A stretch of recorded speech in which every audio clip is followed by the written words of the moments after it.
Hello, everyone, and welcome back to Phenomenon, a Paranormal podcast. I am your host, Christina. I'm Allie. And I'm Anthony. And today we're going to be talking about one of our favorite topics, which is the missing 411 phenomenon. If you're not familiar with it, I'm going to have Anthony here explain to you what that is. And, you know, everything paranormal doesn't always fit into the ghost or cryptid or alien framework. So it's what is not normal, right? So, Anthony, can you tell everyone what this is all about? Yeah. Who's not familiar? So, for those of you who don't know, there's a man out there, really well known in conspiracy theorist circles, named David Paulides. And he was a former law enforcement agent who, after his career ended kind of with the police, he took it upon himself to go looking for Bigfoot. He made a big name for himself publishing books, finding Bigfoot and his encounters with Sasquatch. It was during this time where he went to a national park and struck up a conversation with the park service ranger there. And he was familiar with David Paulides' work and brought it to his attention that there's a lot of strange missing persons cases in the National Forest Service.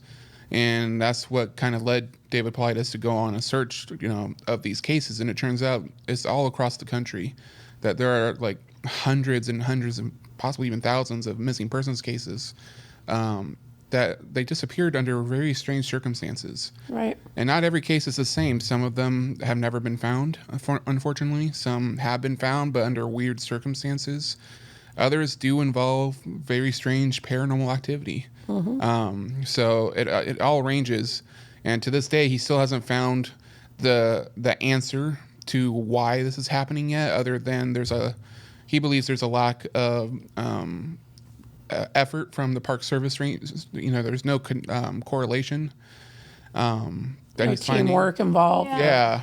Different agencies. They don't have like a list connecting all these cases, and so not everyone is familiar in different regions. Right. With that, some similar circumstances happen to another person. So that's what got this whole thing started, and that's what he dubbed the missing 411. All the people who have disappeared under mysterious circumstances in national parks. And at the end of all this, we'll hopefully have time to talk about some of the theories out there of what could be causing some of these disappearances. But we're going to start off with the case that got David Paulides interested in this whole concept, because I think when he mentioned him talking to Park Service rangers, it was about this case. Right. So I'm going to kind of go over the ins and outs of the first very strange case, but it gets weirder as we go on, of course. Oh, yeah. But one of the first ones, the first one, was the case of, let me go back down, Dr. Maurice Damets. Damets. We don't know if we're butchering that, but hopefully that's his name. He was an 84-year-old theology professor. He was actually really known for a lot of his hardcore religious rhetoric. Right. So he was known in those circles for being very outspoken about that. End of days kind of stuff. stuff. End of days, and that the literal Antichrist, devil, whatever you want to call him, was going to come back and basically get us all very soon. Okay. In our lifetime, at least. But then he became more well known for his strange disappearance. So when he wasn't talking about all of his religious beliefs, he was also very interested in collecting rocks. And so he would go out to the Pike National Forest in Colorado, and he usually went with his friend David McSherry. They were going this day to hunt for topaz. And the reason he went out with this friend a lot is because, he's 84 years old.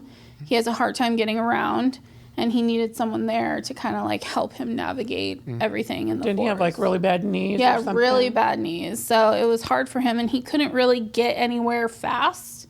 So that was, I think, what makes this case even stranger in the end. Imagine carrying gear. Exactly. Mm-hmm. So, it gets weirder, though. Okay. So he had a lot of health problems aside from the knees, but that was the main one that would make it the most difficult for him to navigate the terrain.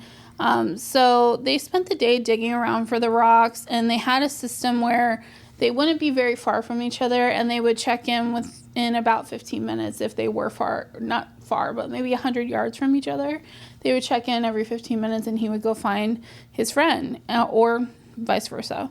And so at one point, they split up about 100 yards, and McSherry went off and was looking for Topaz. And when he came back, the doctor was completely vanished along with his tools. Okay.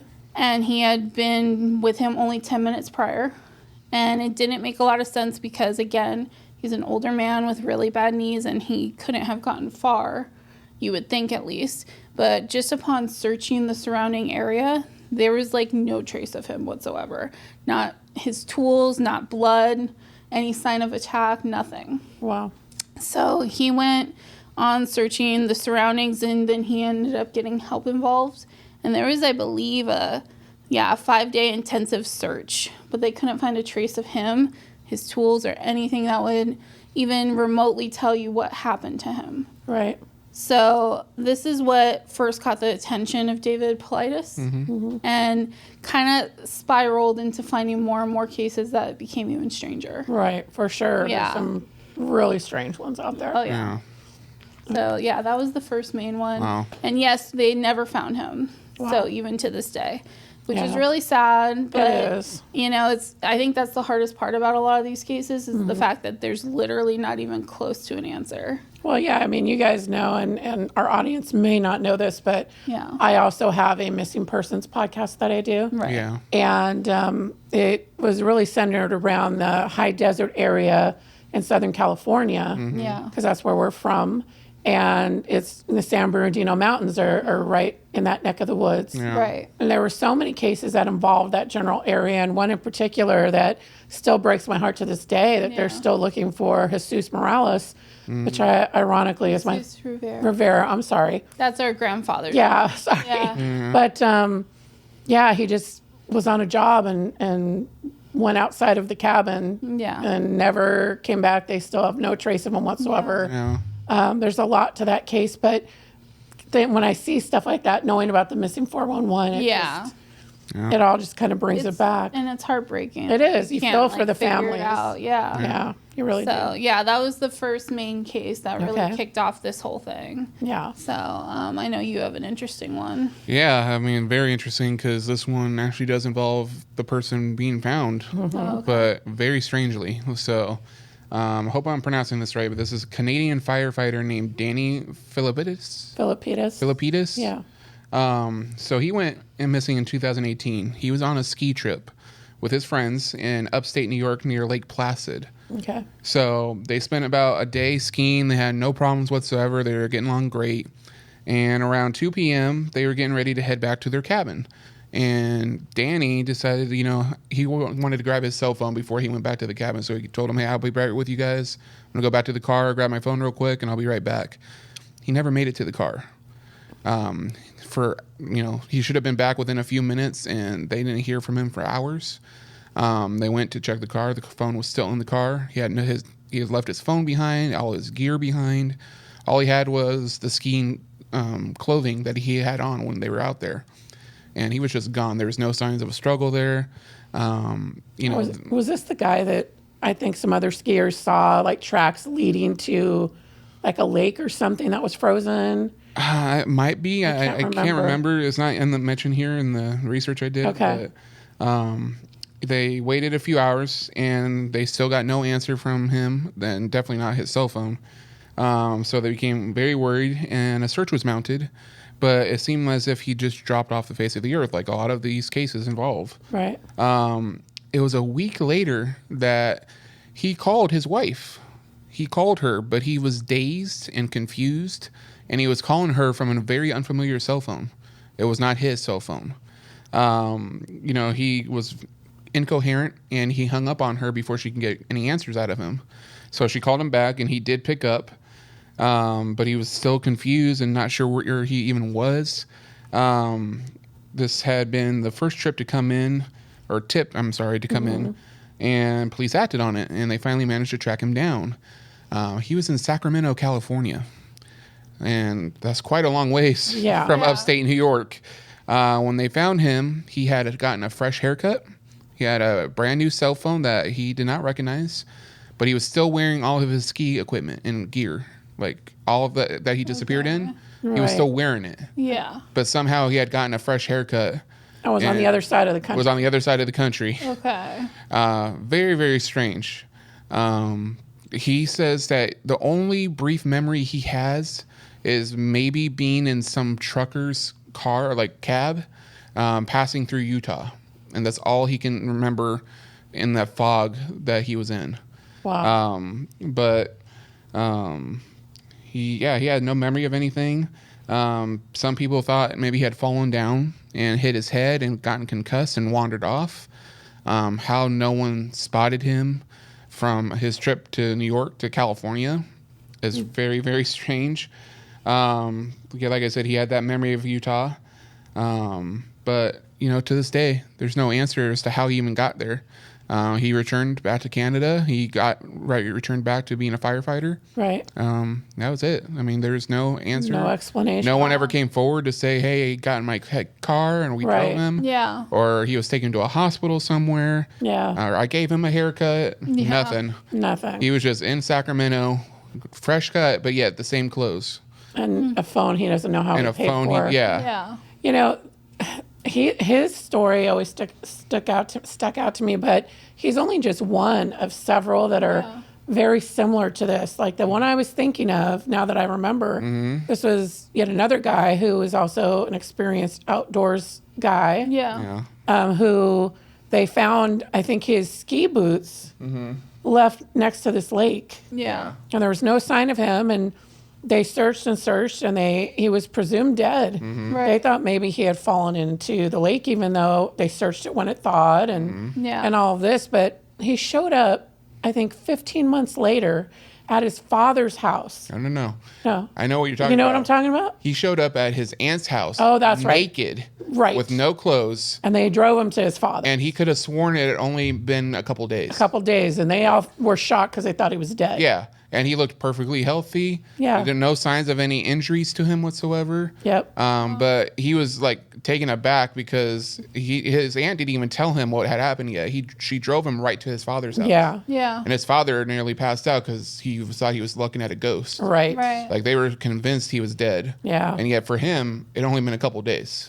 Well, that's it, and it's very common with the ones that they find. I mean, we could go on and on with these cases because we have watched so many of them. But with the little kids, those are always super interesting because and eerie. Because they end up where it's usually at campsites where they're within eye shot of their families 1 second, and then they're just gone, and they'll find them 20, 30 miles in the amount of time that it would take them to get that far on foot in rugged terrain. I remember a 5-year-old that was found on top of a really rocky high mountain. ledge. Like on the ledge where only like eagles should Like you would have to be an experienced climber Yeah. to get up to.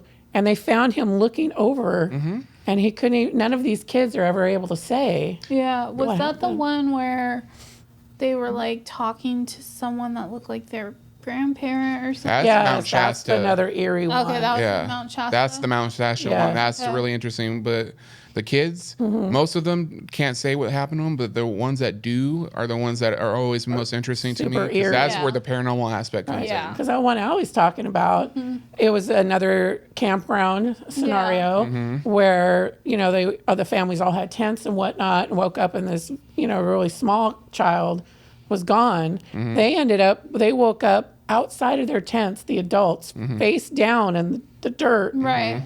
All with some sort of mark on the back of their Right, neck, remember? yeah. And then when they do find him after searching for days, Yeah. he comes just walking down Yeah. one of the trails and says that he was in this cave.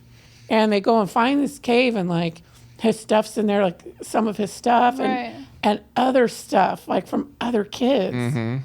And then he says, "Oh yeah, my grandma came and got me, and we went and we're in this cave, and she was long deceased. Yeah.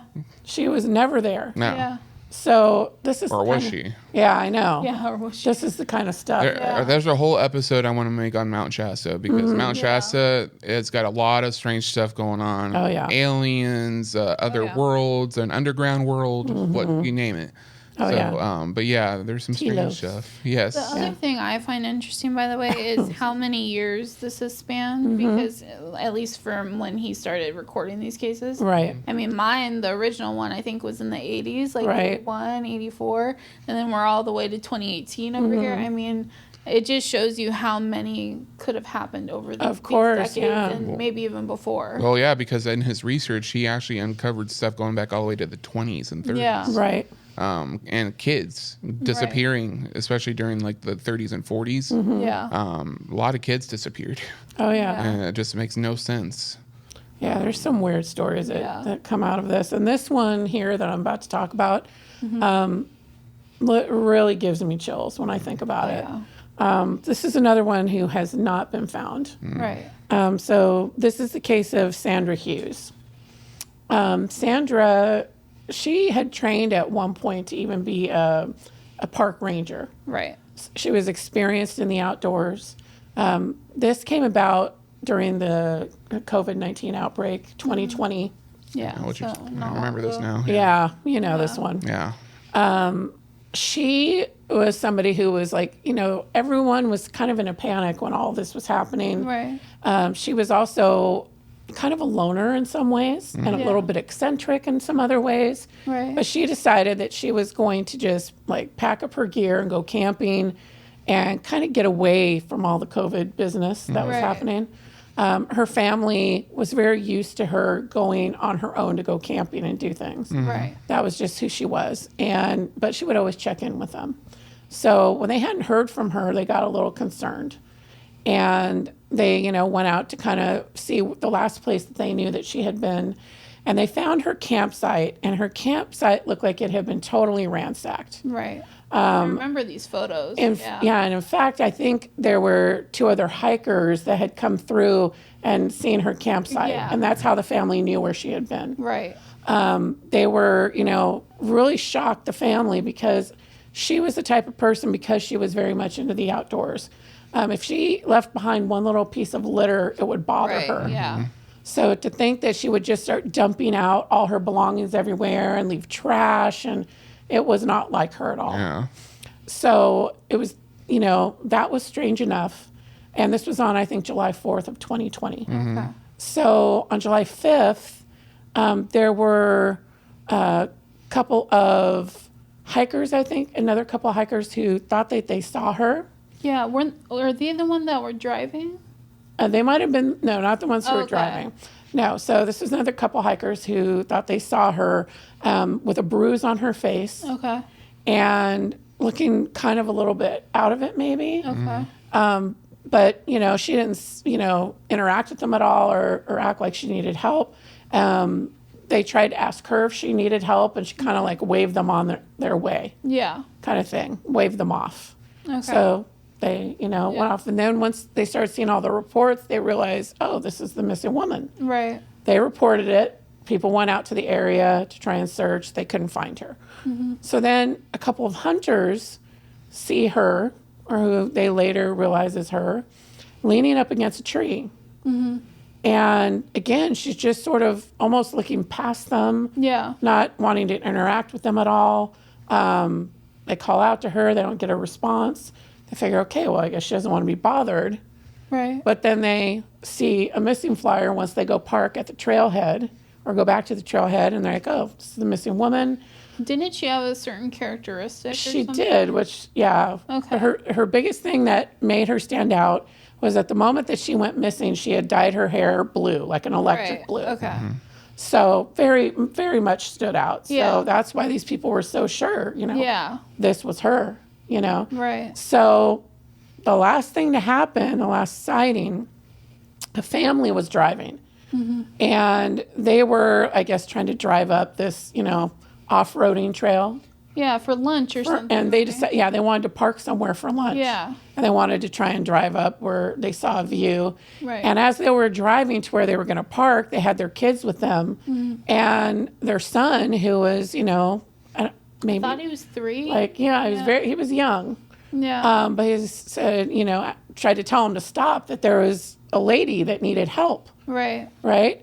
I should tell you that they had found her car. Right. I was waiting for that. Yeah, I forgot about that. Yeah. They did find her car, and much like her campsite, it was very much stuff strewn all over the place. And it was far away from the campsite. It was, and the way it looked is that, and this is the odd part to me, is that it had gone under 20 miles an hour until it came to a rest and hit a tree. Okay. So to me, when I hear that someone hits a tree, I'm thinking, well, they're kind of out of control Yeah. to where they're hitting this tree. But Yeah. I mean, if you're going under 20 miles an hour and kind of Right. almost rest there, Yeah. it's either intentional Right. or something else. It's just very odd. Yeah. So even though they found it, they still didn't find her, obviously. So Yeah. back to the family. So they're trying to look where their son is pointing, and they're not seeing anything. Of course. They're like, we don't see anyone. Where is she? And he's saying, she's right there. Yeah. And he's like, she's right there. And he's describing the clothes she has on, which is the clothes she supposedly had on when she went missing. Right. Okay. Like blue jeans and a black top, Right. Yeah. but she's barefoot. Okay. And he's like, insistent that she's right there. And they're saying, she's laying right there. Her feet are up in the air and she has blue hair. God, that's a trip. Yeah. But Yeah. still, they're sitting right there and they Yeah. cannot see who he's talking about. Right. But this always brings us to what we talk about when it comes to kids and pets, right? And the Yeah. paranormal.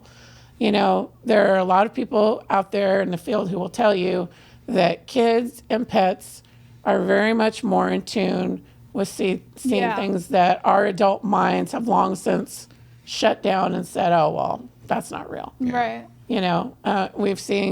You see plenty of videos all over TikTok of kids who are very, very small, who are insisting that they see someone right in front of them Right. Yeah. that aren't there on film. So for him to not have any knowledge of this woman, obviously, and describe what she's wearing and the color of her blue hair, and that she looked like she needed help, and was, in fact, I think he even said she was telling him that she needed help. Yeah, I remember that now. And didn't she also have bruises? Yes. Much like the other Yes. people described? So, of course, the family took the authorities back out there once they Yeah. realized, because I think what happened was the mom went home and posted on Facebook Yeah. about what had happened with the son. Yeah. And her family, Sandra's family, contacted them. Yeah, and there were also like flyers and stuff Right. they showed. Yeah. Yeah, so they went back out, took the authorities out to where they were, and could still find no sign of her. She's still missing to this day. God, that really bothers me. I know, me too. Me 'cause, too.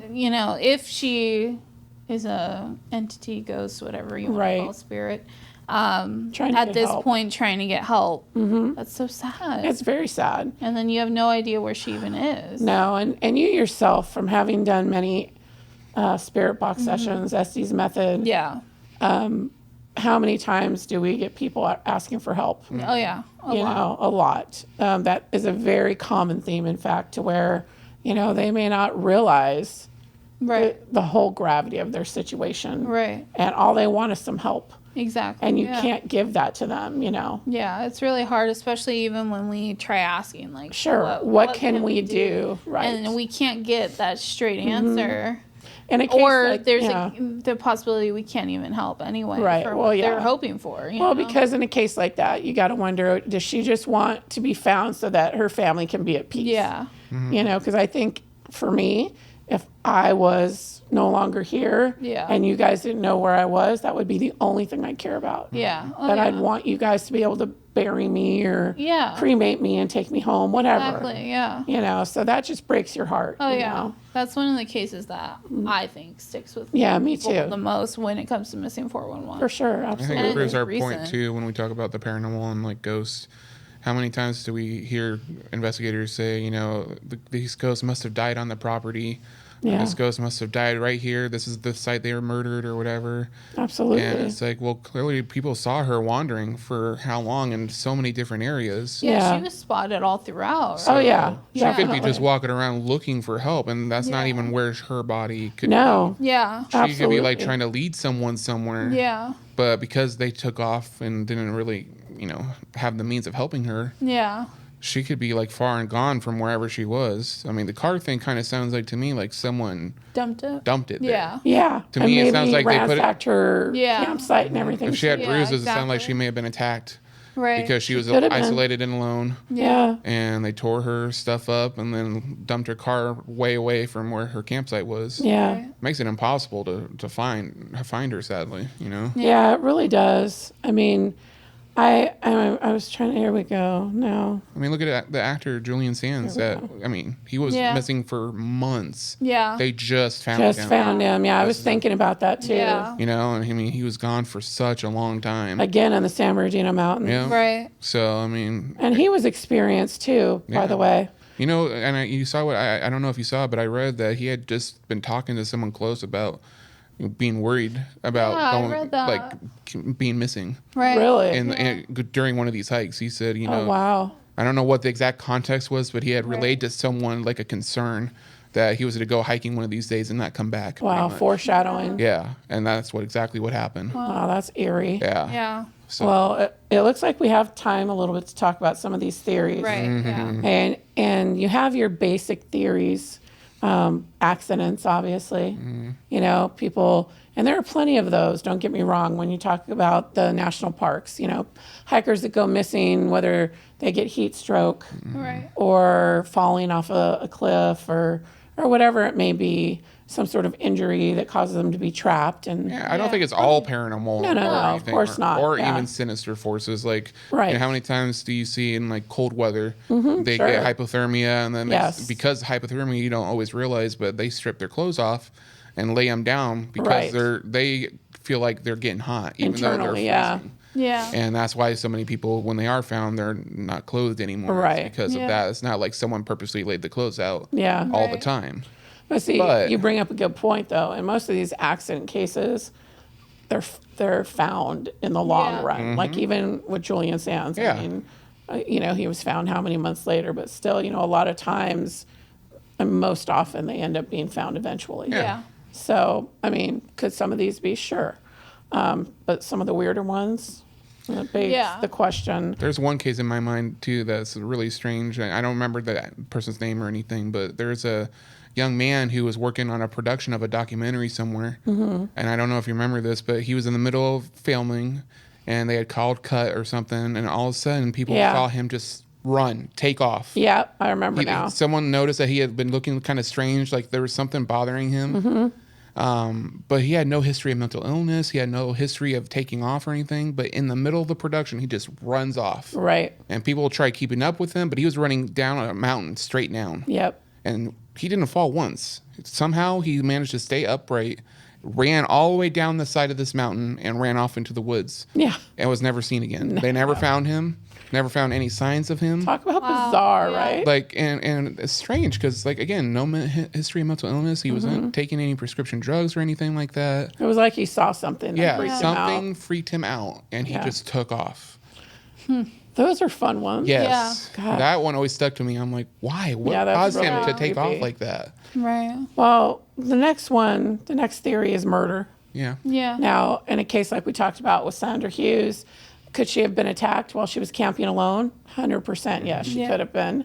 I think the more strange aspect of her case is, you know, the people who thought they saw her afterwards. Right. You know, that what were they exactly seeing? Yeah. You know. But yeah, I'm sure there are people who are murdered and disposed of. Yeah. It does happen. there are plenty of cases on your podcast that you did. Of course. I mean, yeah, there could be some paranormal aspecents to them, but I think Yeah. it happens after the fact. Sure. Yeah. You know, Of course. You know, I think there are definitely some sinister people out there. Yeah. People are always scarier Yeah. than the paranormal. As my in other opinion. podcast shows, that's Yeah. 100% true. Yeah. Yeah. Yeah. There's also animal attacks. These are all like explanations that, Right. you know, are very Rational. Absolutely. Now we're going to get into, we're going to step it up a little bit in a notch. Yeah, 'cause we are a paranormal podcast. Yeah, Right, we are, right. of course. Yeah. People living out in the woods, or what conspiracy theorists know, the feral people. Right. The feral people are always interesting. Yeah.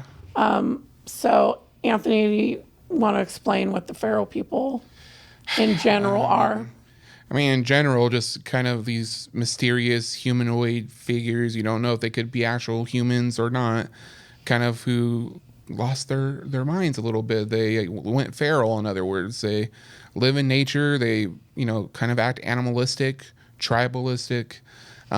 There's one case in particular. I know this person didn't go missing, but No. he very easily could have. He was hiking from, the border of Mexico and like California or I something, can't remember the name of this all the trail. way It's to very the famous. the end of the northern continent. Right.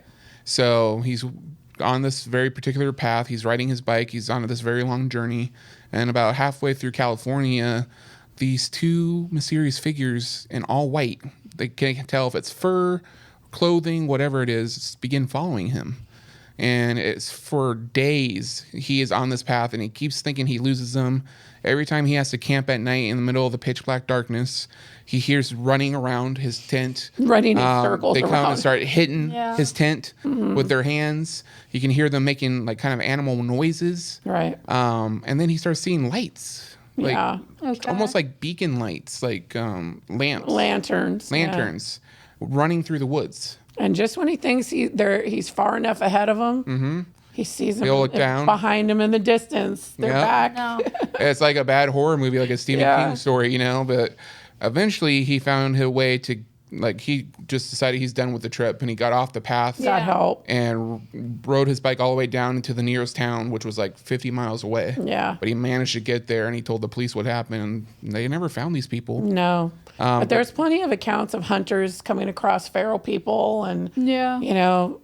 that's one of the theories that people who follow the 411 think may have something to do with some of these people who go missing, even the ones who are end up found later. Yeah. Maybe they're so traumatized by something. You know what Right. other thing hunters have found that I think is interesting that might correlate?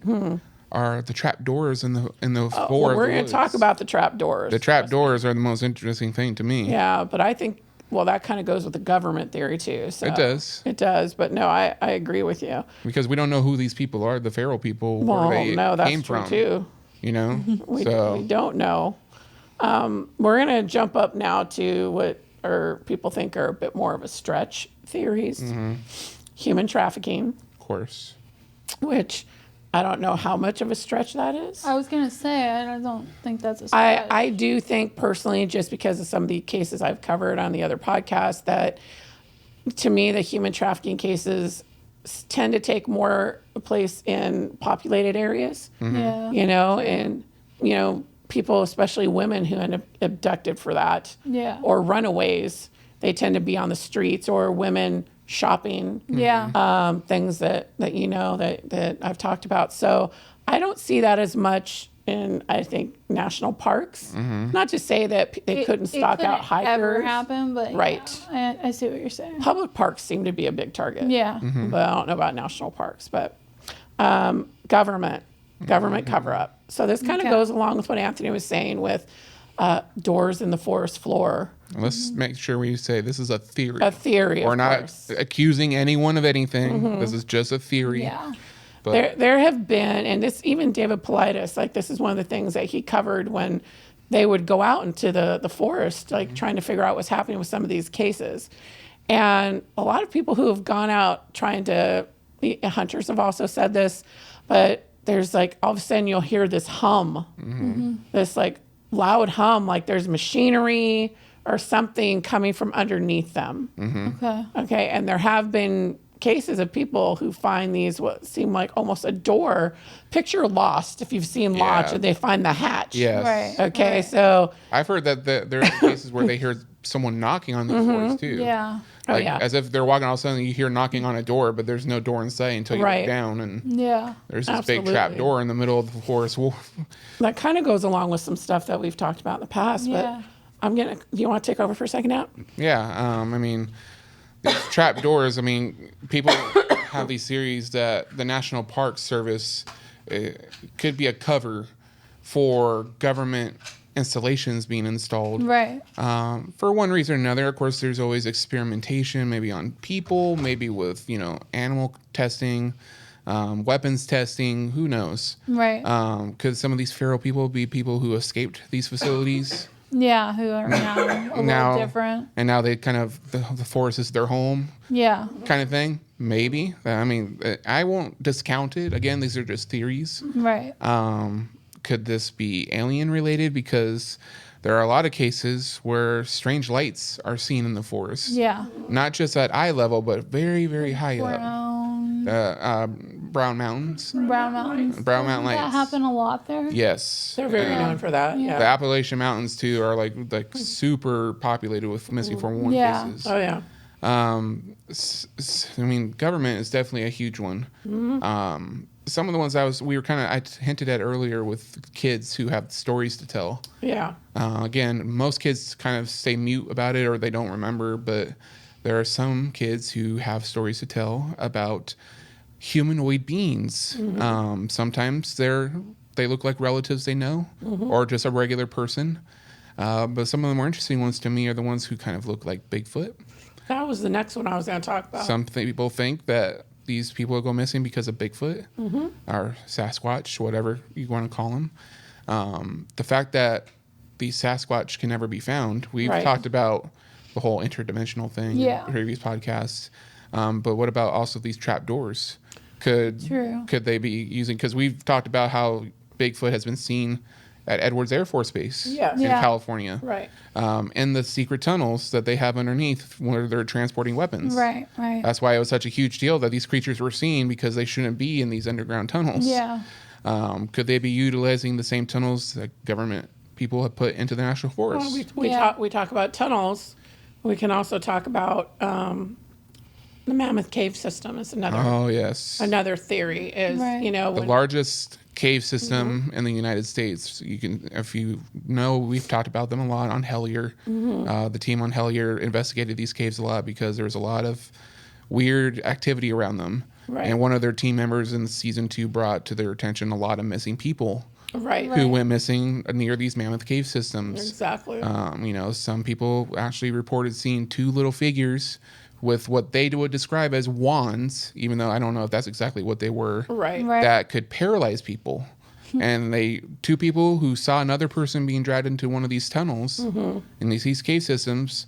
Those 2 people were hit with stuns, and it stunned them. And then when they woke up, they were gone. Yeah. Disappeared. Well, there's another thing too when you mentioned Hellier and that whole scenario with the Brown Mountains that Allie brought up. Yeah. In the very beginning of the season, I think it was season 2, where they go to Brown Mountain. They went there because they had another friend that was showing them this, what in a cave entrance, what looked like a blocked off area to an underground old military tunnel. Yeah. And it looked as if, imagine if you're watching an old episode of Batman and the big rock lifts up and he's going into the Bat Cave. It looked like some big slab of rock was almost like a door, but coming down and blocking this entrance now. Right. That would have gone into some of these underground tunnels that Anthony was talking about, military related. Well, and then there's the other theory that one of the men who kind of inspired the Hellier case, Alan Greenfield, he had an interview with an individual who supposedly called himself Terry R. Rist, or Reist, and he claimed that he was part of a group who invaded underground alien task force bases. Right. Pretty much bases where aliens had established themselves deep underground. Yeah. And their job was to go underground and pretty much take them out, and destroy the base and move on. And supposedly there's rumors that their national parks, or in this case the Brown Mountains, there is such a cave. There is such a cave that has an entrance to an alien underground base. Right. And that's why you constantly see lights rising from the forest into the air and then disappearing and zooming off, but then they come back. Right. That's another theory, that some of these people go missing because they were being abducted. Yeah. Or taken somewhere, either by the government or by aliens, or maybe both. There's so many theories. I mean, I have just 2 more I wanted to try and get in before we have to wrap very quickly. One of them is stairs in the middle of the forest that lead to nowhere. Yeah. I don't know if anyone here has ever heard of that. Oh, yeah. But there are a lot of, whether there be park rangers, hikers, whomever, that will be in the middle of the forest and come across a set of stairs that don't seem to lead to anywhere. or like they were ever attached to anything. Yeah. And there was a very specific case I know of a couple of park rangers out doing some rounds, and they came across stairs like this. Yeah. And one of them told the other one not to go walk up these stairs, that they've been told to never try and walk all the way up. And, you know, the other guy was, you know, you're crazy. And Yeah. you walked up there and, you know, suddenly it just kind of just fell, couldn't explain what had happened to him, you know. So, Yeah. you know, that's another one of the theories from the 411 world Right. is that. And the other one kind of makes me think of the case you talked about today, Anthony. And the other one we mentioned where he ended up on his aunt's doorstep. But time jumps. Yeah. You know, I don't know. I know we probably talked about this when we did the audio podcast, you know, a while back, but talked about time slip hauntings and things like that. Right. Yeah. So, you know, if you're not familiar, I mean, it's just like what it sounds like. You know, you're here 1 minute, I'm sitting in my chair talking to you, Yeah. and the next minute I wake up, I'm entirely somewhere else. Whether it be, you know, in time, I'm somewhere else, Yeah. or I'm elsewhere. Don't know how I got there. I'm in the same place I was, but it's years down the road, and this is a totally different office. Right. You know, so when I think about this guy who starts out in New York and ends up in California and doesn't know how he got there, Yeah. or the other guy who was gone for 15 months, you got to kind of wonder. Yeah. I thought about exactly. that with the stairs thing too, because, you know, stairs appearing out of nowhere is such a strange thing to see. Right. But, you know, we talk about parallel worlds sometimes when we're talking about this stuff. And, Sure. You know, the time slips can kind of play into that. What if those stairs exist some other time or some other place? And they led to somewhere. Yeah. Like, what if it's a park in our world, Right. but that national park is actually something developed somewhere else? Right. And those stairs actually do go to some building or something in whatever development this is, Sure. but not in our world, in their world. And Yeah. something happened, some thin layer of reality opened up to where it slipped through, Yeah. you know? I mean, we've seen that happen. How many times do we see footage of planes that stop midair, Yeah. you know? Or, Those are fun. you know, animals that suddenly just stop and Yeah. like stop moving and glitch out, you know? Right. Yeah. There's a lot of, Let's not get talking about I know, that glitches could in go the on Matrix. forever. That's a whole other episode, but yeah. Well, yeah. So that's the 411 phenomenon. And those are just a few cases. I'm Right. sure we could do whole episodes on other cases, but Oh yeah. that's just the tip of the iceberg. If you have any that you'd like to share with us, you know, be sure to comment, and don't forget to like, subscribe, hit the notification bell, check out our merch store, all of those good things. Yeah, sign up for our Patreon. There you go. If you have any information on the cases we mentioned for some reason, please feel free to call local law enforcement. We'll leave some links down below that we find for missing people. You can contact them because you never know. Right. But that's our podcast today, guys. And as usual, we thank everybody for watching and listening. And I'm going to throw it to Anthony. Thank you guys for another great episode. And remember, don't fear the unknown.